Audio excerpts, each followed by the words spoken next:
이 시간 우리에게 주시는 하나님의 말씀 신약성서 사도행전 7장 56절에서 마지막 절 60절까지의 말씀입니다.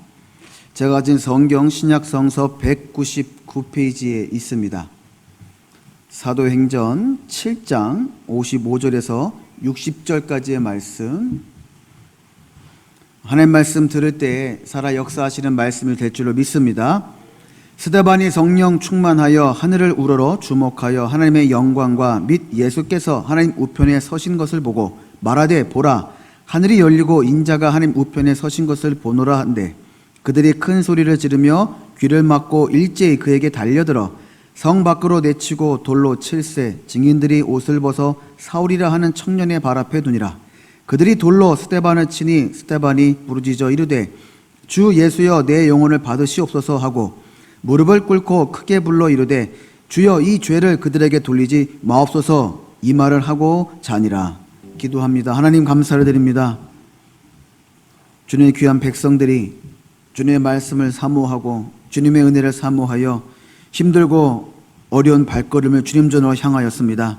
주님 전으로 향한 발걸음마다 축복하여 주셔서 저들의 문제와 어려움도 해결해 주시고 질병과 아픔도 치유하여 주옵소서. 말씀을 깨닫게 하여 주셔서 삶의 용기와 희망을 보게 하여 주시고 낮은 자리와 험한 자리와 힘든 자리에 있는 모든 이들에게 하나님 나라의 소망 품게 하여 주시사 다시 일어서고 전진할 수 있는 승리의 삶을 살아가는 이 시간 되게 하여 주옵소서. 말씀을 전하는 이의 생각과 마음도 주장하여 주셔서 오로지 하나님의 말씀만 대언케 하여 주시고 듣는 이들에게는 생명의 말씀이요 기쁨의 말씀이 되게 하여 주옵소서. 예수님의 이름으로 기도드리옵나이다. 아멘. 할렐루야. 네, 사랑하고 축복합니다. 오늘은 끝까지 믿음을 지킨 순교자의 삶을 기리면서 순교자 기념 주일로 예배를 하나님께 드립니다. 지난 겨울 죽어있던 나무에서 새싹이 나고 또 줄기가 나고 잎이 무성해지는 것처럼 교회도 다시 생명이 약동되기를 주님 앞에 소원합니다. 코로나19로 인해서 일상이 무너지고 생활이 자유롭지 못한 그런 가운데 있습니다. 언젠가부터 예배의 자리를 지키는 것이 어려운 일이 되었고 큰 일처럼 여겨지는 시대가 되어버렸습니다. 우리 교회 내 자리라고 그렇게 막 믿고 주장하고 외치던 데가 있었는데 지금은 내 의지대로 예배 자리를 지키는 것이 어려운 시대가 되어버렸고 또 내가 비워둔 자리가 티가 날까봐 걱정하는 성령의 갈급함조차도 메말라버리는 그런 시대가 되어버렸습니다. 다시 우리 성도님들 깨어서 일상을 회복하는 은혜를 구하는 우리 모두가 되기를 축원합니다. 그리고 자신의 자리와 상황을 돌아보며 더욱 힘을 낼 수 있기를 부탁을 드립니다. 하나님이 함께해 주시고 인도해 주시지 않으면 우리가 가지고 있는 자리와 상황도 뺏길 수 있다는 것, 또 그리고 이미 빼앗겨버린 일상의 자리조차도 다시는 회복할 수 없다는 것을 기억하시길 부탁을 드립니다. 초대교회 복음의 전파와 함께 일어났던 스데반 집사의 순교 사건을 우리가 함께 살펴보면서 교회가 모진 핍박과 시련 속에서도 아름답게 꽃을 피워냈던 그런 복음의 능력을 다시 우리가 배우고 우리의 심령을 회복하는 시간 되기를 간절히 축원합니다. 초대교회는 죽음에까지 이르렀던 아주 심하고 고통스러운 핍박이 있었습니다. 그러나 적어도 세상은 교회를 얕보지 못하던 시대였어요. 수많은 초대교인들이 로마의 핍박과 박해로 인하여 맥없이 끌려가 죽음을 맞이하는 그런 신세였지만 오히려 로마와 세상은 초대교회를 무서워했던 그런 시절이었습니다. 오늘날 많은 교회는 상당 부분 핍박이 줄어드는 것이 사실입니다. 그러나 핍박이 줄어들고 박해가 줄어들었음에도 불구하고 세상과 사회가 교회를 함부로 하는 시대에 살아가고 있습니다. 아니, 함부로 하는 것뿐만 아니라 우습게 여기고 무시를 당하는 시대에 살아가고 있습니다. 성도들이 모여서 예배를 드리고 기도하면 세상 사람들이 저것들이 뭐하나 이렇게 무시하는 시대에 살아가고 있었어요. 옛날에는 저녁 늦은 시간에 교회 불이 켜져 있으면 믿는 사람들이 나라와 민족을 위해 기도하고 있구나. 어려운 이 나라와 인민족을 어떻게 하면 살려보려고 미래가 깜깜하고 내일이 소망이 없는 이 시대가 그래도 좀 소망 있는 시대, 미래가 있는 시대가 되게 하려고 믿는 사람들이 저렇게 아이를 들쳐업고 이불을 싸고 짊어지고 가서 철야기도 하며 저렇게 울부짖는구나 라고 했던 인정받는 시대가 있었는데, 지금은 모여서 찬양하고 예배하면 세상 사람들이 저것들 세상을 저렇게 망가뜨리려고 모여서 예배한다 라고 이렇게 멸시하고 조롱하는 시대에 살아가고 있어요. 어떻게 보면 핍박을 당하지도 않고 박해를 당하지도 않는 이때 주님의 핏값으로 사신 교회가 하나님의 주인 되어 주시고 주님이 머리가 되시는 만민이 기도하는 집이 세상으로부터 무시를 받게 되는 그러한 시대에 살아가고 있는지 참으로 가슴이 아프고 애달프기만 합니다. 우리가 성도가 말씀대로 살지 못하고 그 말씀을 지키지 못하고 헌신하지 못하고 충성하지 못해서 세상을 이길 믿음도 없고 여유도 갖지 못해서인 것 같습니다. 세상에 나가 믿음 충만, 은혜 충만, 성령 충만한 자답게 복음을 전하고 성령 충만하고 은혜 충만해서 세상을 이기고 미신을 이기고 이단을 이기고 잘못된 사회 부조리를 깨트리는 그런 세상과 사회를 이끌어가는 그런 성도들이 되어야 되고 교회가 되어야 되는데, 이제는 세상에서부터 멀어지고 숨으려고 하고 멈추려고 하는 그런 시대에 살아가며 사람들에게 무시를 받고 있습니다. 우리는 늘 바쁘고 여유가 없다는 핑계로 신앙생활도 제대로 하지 못하고 있습니다. 가족을 구원하지도 못하는 시대에 살아가고 있습니다. 주신 직분과 허락하신 사명에 불성실하며 불순종한 삶을 살아가고 있어요. 오히려 그러면서도 교회는 세상을 따라가려고 하고 성도는 세상과 사회에서 인정받고 성공하는 것이 하나님의 은혜요 영광이라고 하는 착각 속에서 교회와 성도는 스스로 영적인 부족함을 정당하며 살아가고 있습니다. 세상에 나가서 믿는 사람인 것 같으면서도 안 믿는 사람처럼 이렇게 사는 것이 정당하다고 믿는 시대에 살아가고 있어요. 믿는 사람에도 불구하고 안 믿는 사람처럼 세상 사람들과 향락을 함께하고 또 유흥을 즐기면서 그러며 사는 것이 현명한 지혜로운 사람의 모습이라고 생각하며 살아가고 있다고 하는 것입니다. 오늘 이 시간 죽음과 두려움도 넉넉히 이겨냈던 스데반의 순교의 신앙으로 우리 교회가 또 우리 성도들이 묵직한 심령의 자리를 회복하며 또 다른 영적 박해의 시기를 넉넉히 이겨내기를 간절히 축원합니다. 7 집사 중에 한 사람이었던 스데반의 순교를 소개하고 있는 오늘 본문의 말씀은 예수 그리스도의 복음이 이방으로 전파되는 길목에서 반드시 치러져야만 했던 희생이었습니다. 그리고 교회가 어떻게 든든히 세워져 가고 있는가를 보여주고 있는 말씀이기도 합니다. 복음은 현대인들이 기대하는 것처럼 그렇게 화려하게 꽃길을 통해 전해지지 않았다고 하는 것입니다. 오히려 피로 얼룩진 순교의 길을 통해 경계를 넘었고 하나님의 지경을 확장하게 되었습니다. 요즘 교회들은 참 좋은 프로그램이 아주 많이 있습니다. 교회들과 함께 야외로 나가서 하는 프로그램도 있고 또 그리고 교회 지도자, 속장 인도자들 교육도 하고 여러 가지 아이가 있는 사람들은 부모 학교, 어머니 학교, 아버지 학교 온갖 것을 다 만들어서 함께 시간을 보냅니다. 또 정서적으로 신앙적으로 안정을 취할 만한 프로그램이 얼마나 많은지 모릅니다. 그런데 코로나19로 인해 활동이 제약을 생긴 후에는 이제는 온라인으로 예배도 드리고 활동도 합니다. 또 소모임이나 또 혹은 문자나 메신저로 결속을 다지려고 합니다. 만약 교회에서 온라인 프로그램이 없으면 그 교회는 나태한 교회처럼 보이고 또 성도들이 함께 모여 하는 소모임이 없으면 교회 신앙교육이 잘못됐다고 인정받는 시대에 살아가요. 오히려 교회에 모여서 예배하고 교회에 모여서 기도하고 찬양 부르고 하면 지혜롭지 못한 교회, 무식한 교회로 인정받는 시대에 살아가고 있습니다. 그러나 우리가 잊지 말아야 할 것은 신앙의 역사와 믿음의 전통을 지키기 위해 힘겹게 싸워왔던 아픈 과거들을 기억하고 배우는 일에는 게을러서나 혹은 나태해서는 안 된다고 하는 것입니다. 좋은 프로그램, 좋은 과정, 또 좋은 믿음의 교육 다 좋지만 우리 믿음의 선조들이 이 교회를 지키기 위해 얼마나 많은 피와 눈물을 흘렸는지를 기억하는 것, 그것을 배우는 것을 소홀히 해서는 안 된다고 하는 것입니다.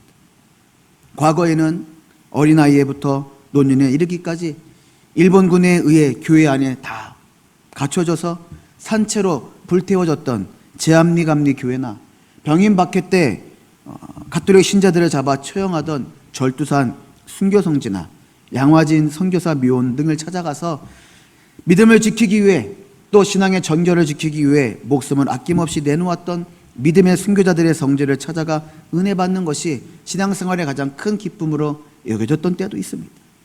그런데 지금은 일상이 무너지고 생활이 넉넉지 않음에도 불구하고 산을 보고 꽃을 보고 바다를 보고 좋은 것을 먹고 마시는 일상이 회복되어지는 것이 하나님의 은혜라고 하는 착각 속에서 살아가고 있어요.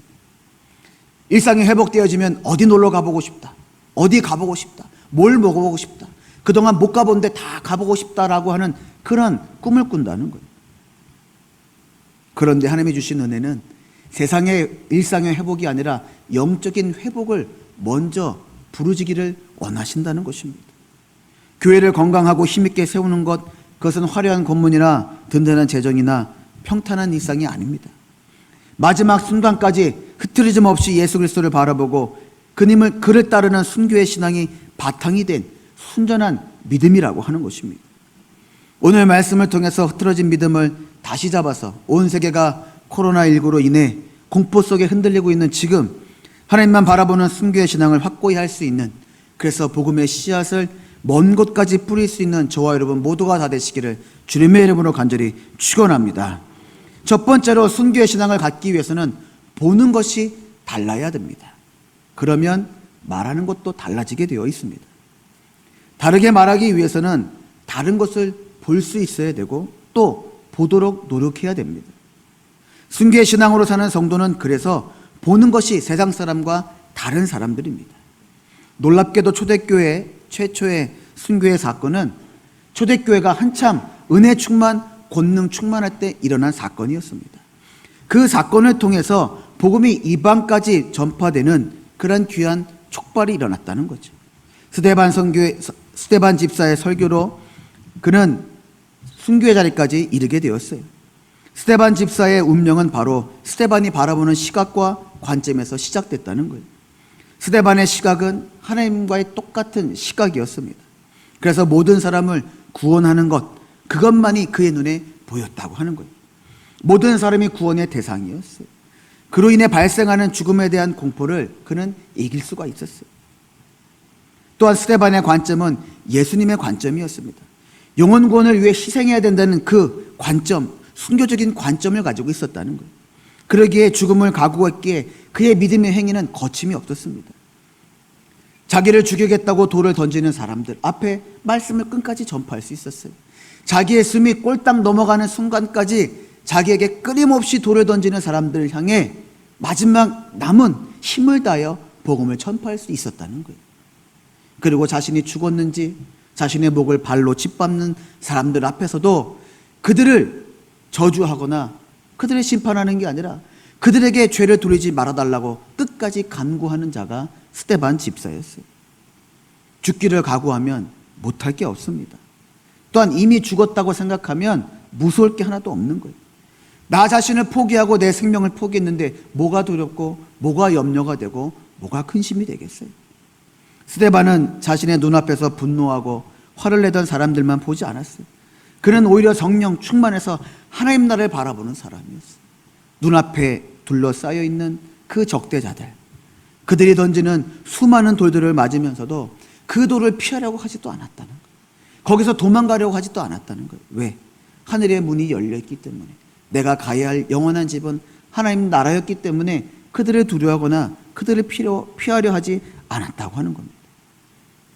세상을 살아가며 답답한 이유가 뭐가 있겠습니까? 또 내가 만나는 문제가 심각한 이유가 뭐가 있겠어요? 사실 그 이유는 우리 눈앞에 문제밖에 보이지 않기 때문에 우리의 인생이 심각하고 어렵다고 느껴진다는 거예요. 내 눈앞에 펼쳐진 광활한 대지를 보면 문제될 것이 하나도 없어요. 근데 내 눈앞에 보이는 내 발에 채이는 작은 돌멩이와 돌들을 보니까 내 인생이 힘들고 심각하고 어렵다고 여겨진다는 거예요. 그런데 그 돌멩이 뒤에 펼쳐져 있는 널따란 초원과 대지를 보면, 아, 이 돌멩이 내 발에 좀 채여서 좀 아프더라도 참고 넘어가면, 야, 정말로 평탄한 대로가 내 앞에 서 있구나, 내 앞에 있구나, 내가 저기 가서 마음껏 먹고 마시고 쉴만한 물가에 가서 좀 쉬기도 하고 필요할 때 푸른 초정에 가서 먹기도 하면 되겠구나 라는 생각이 있으면 인생에 아무 문제도 없는데, 내 눈앞에 보이는 그 돌들 때문에, 내 발에 채이는 작은 돌멩이 때문에 그렇게 두렵고 염려가 된다고 하는 것입니다.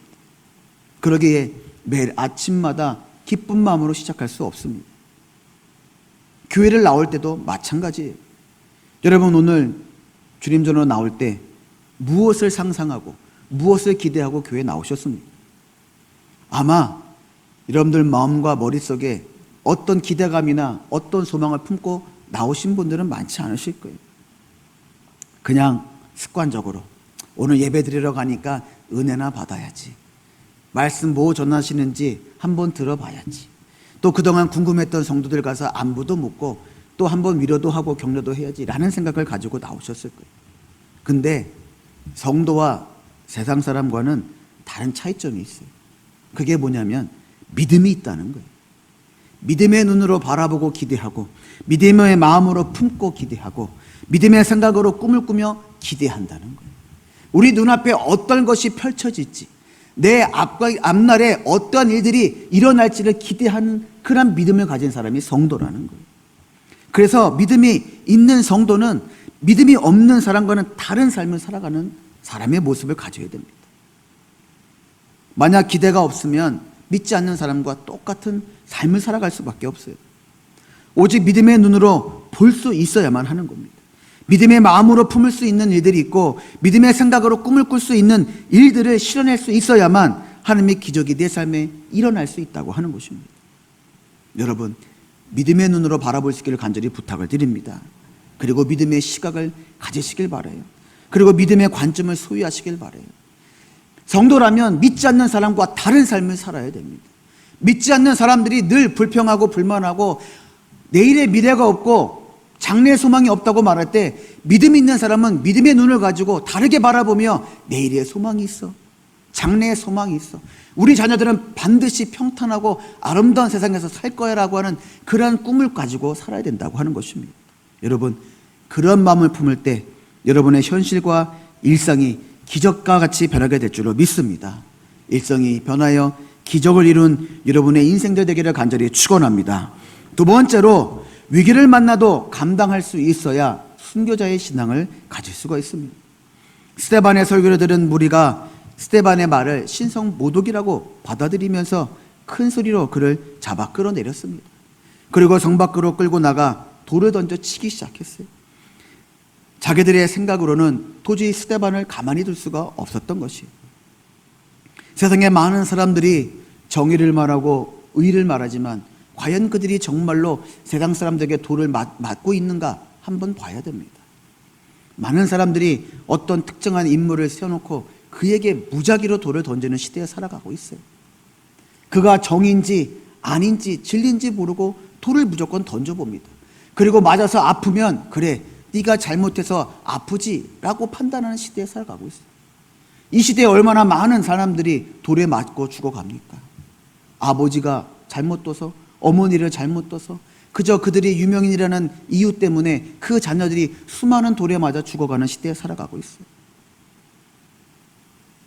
성도는 돌을 던지는 사람이 아니라 돌을 맞는 사람이에요. 누군가 피해를 입고 손해를 보면 그 사람을 위해 대신 돌 맞아주고 대신 아파하는 사람이 성도라는 거예요. 그게 하나님께서 우리에게 주신 순교자의 신앙인 거예요. 세상과 사람들이 나를 향해 어떻게 나오는지, 그들이 어떻게 반응하는지에 대한 선택은 고스란히 성도의 몫인 거예요. 내가 예배를 드리러 나오기 때문에 핍박받는 것 성도의 몫인 거예요. 내가 기도하며 찬양하는 것, 세상 사람들이 멸시하고 조롱하는 것, 그거 성도들이 고스란히 받아야 되는 몫이라는 거예요. 내가 받기 싫으면 피해도 돼요. 내가 느끼기 싫으면 모면해도 돼요. 그러나 순교의 신앙을 가진 사람들은 그것을 다 온전히 받아들여야 된다고 하는 거예요. 신앙을 지키며 받는 박해는 믿음이 있는 자만 얻게 되는 영적 영화라는 것을 우리가 잊지 말아야 될 줄로 믿습니다. 성난 무리에 둘러싸여 돌에 맞던 스데반은 물러나거나 무너지지 않았습니다. 오히려 담대하게 자신이 본 것을 증거했다고 성경은 말해요. 왜냐하면 그에게 하늘이 열려 있었기 때문에 그래요. 열린 하늘을 본 사람은 땅에 매일 일이 없다고 하는 것입니다. 내가 갈 하나님 나라, 나에게 손을 내밀어 주시는 그 주님의 손길을 만져보고 체험해 본 사람은 세상 것에 매일 것도 없고 세상의 도움을 구할 일도 없는 것입니다. 그래서 두려워하지 않는 삶을 사는 거예요. 과거 이 땅에 많은 믿음의 부모님들이 얼마나 애쓰며 수고하며 주님 앞에 나와 예배드리고 기도했습니까? 먹을 것이 없던 시절에 아버님들은 길가를 지나가며 살살 풍겨오는 그 맛있는 음식 냄새에도 고개 한번 뒤돌아보지 않고 곧장 집으로 들어가 남아있는 죽을 끓여 먹기도 하고 없는 보리쌀을 함께 끓여서 나눠 먹던 시대가 있었어요. 우리 어머님들은 옷 살 돈이 없어서 애들이나 옆집 사람이나 남편이 입던 옷들을 기어 입고 대신 입으며 어렵게 시간을 지냈던 시절들이 다 있어요. 아이들이 먹을 거 사달라고 하면 미안한 마음에 쓰라린 가슴을 내리기도 하고, 또 그리고 아이가 아프면 어떻게 병원에 데려갈까라고 하면서 그 돈 걱정에 근심하던 시절이 있었어요. 또 연탄 한 장이 없어서 추운 겨울에 어떻게 한방에서 온 식구가 따뜻하게 잘 수 있을까 고민하며 찢어진 이불을 깃던 시절도 있었죠. 근데 그분들이 그런 시간을 보내면서 교회 나와 이불을 지고 아이를 업고 나와 철하기도 하고 눈물로 씨앗을 뿌리고 복음의 씨앗을 뿌려서 이토록 아름다운 교회가 이 자리에 지금까지 서게 돼 있었다는 것입니다. 그렇게 자신의 삶을 포기하던 순교자의 신앙을 가지고 있던 믿음의 부모님들, 또 그리고 자신의 생명을 내어놓고서라도 교회를 지키고 성도를 지키기 위한 많은 믿음의 그런 종교 지도자들이 있었기 때문에 지금 이 나라와 이 민족이 그래도 이 코로나 위기 가운데 이겨낼 수 있고 견뎌낼 수 있고 장래와 소망을 품으며 살아갈 수 있게 된 줄로 믿습니다. 여러분, 하늘을 바라봐야 됩니다. 십자가를 바라봐야 되고 하나님을 바라봐야 되고 말씀을 바라봐야 될 줄로 믿습니다. 이 땅에 얼마나 많은 사람들이 정말로 쓸모없는 곳을 보며 살아가는지도 몰라요. 교회 나오는 성도들도 예배 시간에 예배 끝나고 이제 어디에 갈까, 무엇을 할까를 생각하며 예배드리는 사람도 있어요. 또 교회 오면 내 마음에 안 드는 게 뭐가 있나라며 그것에 꽂혀가지고 그것이 바뀌어지기만을 신경 쓰는 사람도 있죠. 또한 교회에 나왔는데 믿음 없이 나와서 그냥 아무것도 소득 없이 빈손으로 털털털 돌아가는 사람도 있어요. 이 자리에 앉아 계신 여러분은 분명한 목적을 가지고 이 자리에 나오신 거예요. 하나님께서 나를 붙들어 주셨고 내 인생을 맡아주셨기에 이 고난과 위기 순간에서도 나를 버리지 않고 반드시 나를 다시 세워서 이 땅에 쓸모있는 인생으로 만들어 주실 것이라고 하는 목적을 가지고 나와 있다고 하는 겁니다. 여러분, 나의 처지나 상황에 맞는 그런 얄팍한 신앙과 믿음이 아니라 하늘의 문을 여는 그런 강력한 신앙을 가지고 살아갈 수 있는 우리 모두가 되기를 간절히 축원합니다. 세 번째로, 주님과 함께라면 죽음도 두려워하지 않아야만 합니다. 스데반은 마지막까지 믿음이 약해지지 않았다고 했어요. 죽음을 앞에 두고도 그의 신앙과 신념은 꺾이지 않는 모습을 성경은 잘 표현하고 있습니다. 성경 오늘 본문 60절에 보면 뭐라고 말합니까? 무릎을 꿇고 크게 불러 이르되 주여 이 죄를 그들에게 돌리지 마옵소서, 이 말을 하고 자니라, 이렇게 말하고 있어요. 돌이 빗발치듯이 옳고 자신의 머리가 깨어 터지고 피가 분수처럼 터져 나오고 눈이 깨지고 머리통이 깨지고 코가 깨지는 그 상황 속에서 무릎을 꿇고 기도했다는 거예요. 절대로 좌절하거나 절망하지 않았다는 거예요. 그리고 기도하며 누구를 위해 기도해요? 죽어가는 자기를 위해 기도하는 게 아니라 자기를 죽이려고 돌을 던지는 자들을 위해 그의 죄를 돌리지 말게 해달라고 기도합니다. 그리고 끝으로 성경에서는 자니라 이렇게 표현해요. 죽었다고 성경은 표현하지 않아요. 왜? 그는 이미 살아서 하나님 나라에 올라간 사람이 되었다는 거예요. 그의 목숨은 끊어졌다 할지라도 그는 이미 하나님 나라의 삶을 살고 있는 사람이었다는 거예요. 스데반이 이처럼 마지막까지 힘있게 믿음을 지킬 수 있었던 것은 그가 주님을 붙들고 있었기 때문이었어요.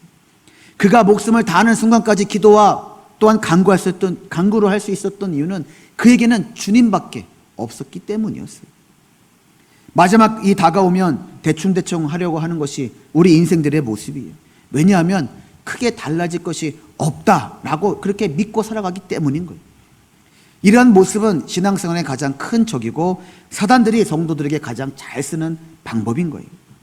바로 달라질 것이 없다고 하는 마음, 변할 수 있는 상황이 아니라고 하는 포기하는 마음이 사단들이 가장 잘 쓰는 방법이라는 거예요. 그래서 성도들이 기도하면 된다 해도 끝까지 기도하지 못해요. 믿음을 끝까지 지켜라 해도 끝까지 못 지켜요. 왜? 달라질 게 없으니까. 가정에서도 인가기도 하라고, 배우자나 가족을 전도하라고 하면 못하죠. 왜? 저 인간 지금까지 일평생 저렇게 살았는데 저거 바뀌겠어? 라고 하는 마음이 제일 먼저 든다는 거예요. 신앙생활 하면서도 뭔가 부딪히면 아유 뭐 바뀌어, 우리 교회 일평생 이렇게 살았는데, 우리 교회 맨날 이런 교회야, 지금 우리 교회 사는 사람들 다 이렇게 살았어, 뭐가 바뀌어? 이런 마음 때문에 바뀔 것도 안 바뀐다는 거예요. 근데 하나님이 변하게 해주신다고 말씀하셨어요. 죽음도 이기신 예수님이에요. 3일 만에 부활하신 예수님이에요. 하늘에 승천하신 분이 우리 예수님. 우린 그걸 믿고 사는 사람이에요. 일평생 그렇게 살아서도 변하는 게 주님의 역사라고 하는 거예요. 여러분, 지금 여러분이 사는 인생이 얼마나 많이 달라지셨어요? 코로나 이전과 코로나 이후가 얼마나 많이 달라졌는지 몰라요. 제가 살면서 대한민국 국민이 야, 이처럼 정부 말을 잘 듣는 때가 또 있었나 라는 생각을 듣게 되었어요. 어린 시절 60년대 70년대 텔레비 영상을 보면요, 남자들이 그 군사 독재 시절에 장발하지 말라 그래도 장발해가지고 끌려다니다가 붙잡혀가지고 경찰한테 머리 잘리는 그 모습을 본 적이 있어요. 제 머릿속에 그게 그렇게 기억이 남아요. 그렇게 무섭던 시절인데 막 사람 잡아다 고문하고 삼청교육대도 보내고 실미도도 보내는 그때 그 머리 장발 유행 따라간다고 머리 기르고 다니다가 붙잡혀가지고 머리 잘리던 그런 시절이었어요. 또 여자들은 미니스커트 입지 말라고 그러는데 그걸 굳이 입고 다니면서, 그죠? 검문당하고 신문당하던 때가 그때였어요. 그렇게 힘들고 어려운 시절에도요, 사람들이 정부 말 안 믿던 시대예요. 안 듣던 시대. 근데 요즘은 어때요? 코로나 걸리면 다 죽는다고 하니까 평상시에 말도 안 듣고 그렇게 하던 사람들이 마스크는 꼭 끼고 다니고, 가지 말라는 데 안 가고, 하지 말라는 거 다 안 해요. 교회가 하지 말라는 얘기 정부에서 단 한 번도 한 적 없어요. 교회에서 코로나가 잘 걸린다, 조심히 모여라고 얘기를 했죠. 근데 사람들이 뭐라고 그래요? 정부에서 교회 가지 말랐다는 거예요.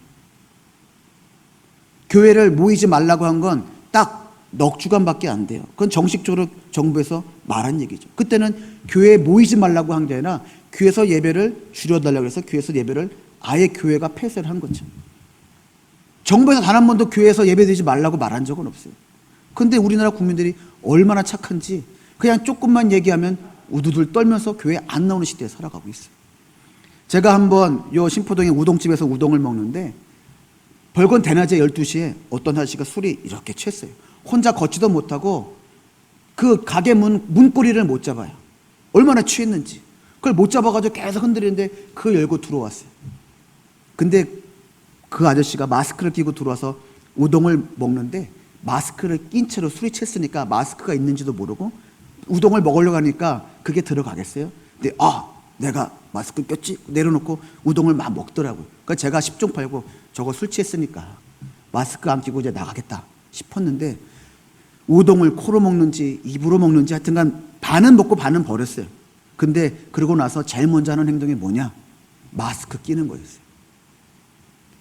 그러니까 일생을 사는데 그 마스크 끼는 거는 내가 꼭 껴야 된다고 생각하니까 그건 지키더라는 거예요. 근데 왜 믿음은 못 지켜요? 왜 신앙은 못 지켜요? 하나님 말씀은 왜 못 지켜요? 하나님 말씀을 지키라고 말씀하시고 있고 신앙은 지키라고 말씀하고 있어요. 그래야 산다고 말하고 있어요. 어떻게? 영원히 산다고. 천국이 너희 집이 될 거라고. 하나님 좌편과 우편이 너희 자리라고 성경은 분명히 말하고 있어요. 근데 성도들은 못 지키고 있어요. 왜? 하나님 나라 사는 것보다 이 땅에 사는 게 더 중요하니까. 여러분, 주님과 함께라면 죽음을 이기신 주님께서 죽음도 막아주실 것을 믿고 살아가는 여러분 되시길 간절히 축원합니다. 왼쪽 두 손가락과 얼굴의 일부분만 움직일 수 있는 사람이 있었어요. 젊은 대학 시절에 그 루게릭이라는 병을 앓고 이 사람이 쓰러지게 되었죠. 반식물인간이 되었어요. 근데 그는 끝까지 포기하지 않고 자신이 꿈을 꾸면서 할 수 있는 일을 찾아 열심을 다하는 대학생이었어요. 그의 병은 길어야 2년밖에 살지 못하는 병이었어요. 그런데 그는 꿈을 가지고 있었죠. 그래서 대학교에 있는 친구들에게 도움을 받아 공부를 했어요. 그러면서 말하기를, 내 몸은 매일매일 죽어가고 있지만 나에게는 꿈이 있습니다. 나는 공부를 많이 해서 박사가 되고 대학 교수가 되겠다는 꿈을 가지고 있습니다. 라고 이렇게 말했다고요. 1977년 영국 캠브리지 대학교에서 강의를 마친 어떤 한 교수가 수많은 학생들에게 기립박수를 받았다고 해요. 바로 그가 스티븐 호킹이라고 하는 유명한 학자이죠. 그가 바로 1963년에 루게릭 병을 앓고 반식물인간이 되었던 대학생이었어요. 근데 그가 나에게는 꿈이 있다라고 말하면서 끝까지 공부를 했죠. 그래서 휠체어에 앉아서 손가락 2개와 반만 움직이는 얼굴을 가지고 박사학위를 따고 영국의 학술원의 최연소 회원이 되고, 그리고 캠브리지 대학, 인류 최고의 대학의 정교수가 되는 그러한 성과를 이뤄내었어요. 그는 루게릭 병에 걸려서도 자신이 가지지 못한 것에 집중하는 것이 아니라 자신이 가지고 있는 꿈에 집중하면서 그 꿈대로 대학 교수가 될 수 있었어요. 성도는 내가 가지 못한 것에 집중하는 자가 아니라 내가 가지고 있음에 집중하는 사람이에요. 지금 일상이 무너졌어도 믿음은 가지고 있으니까. 재물은 없어도 믿음은 있으니까. 건강은 남들보다 좀 잃었어도 나는 믿음이 있으니까. 가정에 좀 평안이 부족하고 자녀의 잘 되는 것, 배우자가 잘 되는 것, 그건 좀 없어도 나에겐 믿음이 있으니까. 그 믿음에 집중하며 사는 사람이 성도라는 거예요. 그러면 꿈을 꿀 수 있고, 꿈을 꾸면 목표가 생기고, 목표가 있으면 하나님께서 그 목표를 이룰 수 있는 기적과 같은 일상을 허락해 주실 줄로 믿습니다. 그런데 꿈을 갖기도 쉽지 않고 꿈을 향해 살아가는 사람이 많지 않다는 게 참으로 아픈 현실입니다. 과수원에 가면 사과나무가 많이 있죠. 거기에 수많은 꽃이 핍니다. 그리고 조그만 애기 사과가 열려요. 그런데 그 조그맣게 열린 모든 애기 사과가 다 상품이 되느냐? 그렇지 않죠. 그 중에 가장 좋고 튼실한 것만 과수원 지기의 선택을 받아 세상에 나와 비싼 가격으로 팔린다는 거예요. 저와 여러분은 세상에 핀 꽃처럼 마구잡이로 피어있는 꽃이 아니라는 거예요. 이미 하나님께서 귀한 사과로 따셔서 세상에 내어놓으신 귀한 상품들이에요. 어느 누구에게도 뒤치지 않는 인생을 살아가고 있는 귀한 인생이라고 하는 거예요. 스데반의 순교는 헛되지 않았습니다. 오히려 스데반의 순교는 복음이 예루살렘을 넘어 이방 나라까지 전파하는 큰 계기가 되었어요. 그리고 사울이라는 청년이 또 다른 십자가의 전달자로 초대하는 첫걸음이 되었습니다. 그래서 순교자의 피는 교회에 다시 피어날 생명의 씨앗이라고 성경은 말하고 있어요. 저와 여러분도 스데반처럼 우리 성월교회를 위한 믿음의 순교자가 되어야 될 줄로 믿습니다. 보는 것이 달라서 말하는 것이 다르고, 보는 것이 달라서 행동이 다른 목사와 성도, 부모와 자녀들이 되기를 간절히 축원합니다. 아무리 힘들고 어려운 고난과 시련이 온다 할지라도 하늘의 문을 열어주시며 주신 직분과 사명을 충성스럽게 감당하는 믿음의 거부들이 되어야 될 줄로 믿습니다.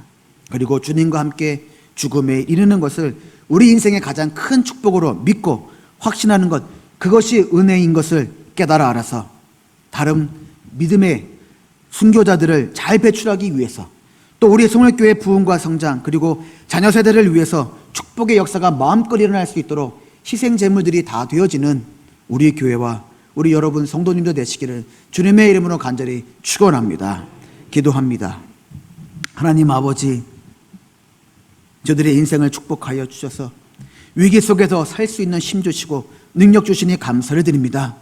믿음을 가지고 있다는 것에 집중하게 해주시고, 믿음의 눈으로 바라보고 믿음의 눈으로 행하며 믿음의 눈으로 꿈을 꿀 수 있게 하여 주시사 그 믿음을 이뤄가는 우리 교회와 성도들 다 되게 하여 주옵소서. 예수님의 이름으로 기도드리옵나이다. 아멘.